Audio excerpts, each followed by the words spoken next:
So, yun guys. So, Yung wifi din kagabi, ma'am. gagawa kami ng piso wifi. So, solve na. Ayun, gawa na yung wifi ni Boss Joel.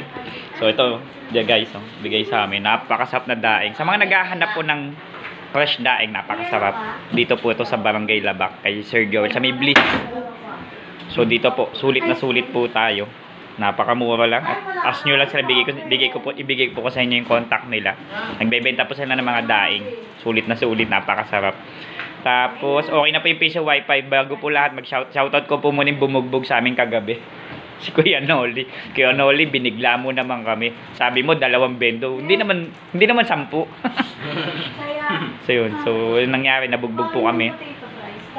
Sabi niya, 2 bendo ipapagawa. Pero napakarami po pinagawa. 2 po. Ayun. May mabuhay ka hanggat gusto mo. Napakatindi mong ang lupit mo. Like, kapwa-tech din siya. Medyo technical lang kasi yung yung mga ginagawa.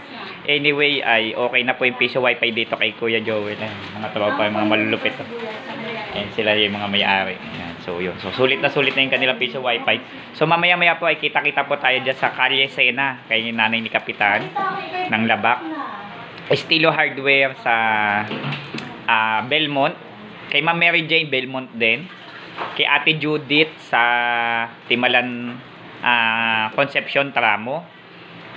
Kay Kuya Boyet Bicar, dadaan po ako dyan. At Sunshineville pa pala.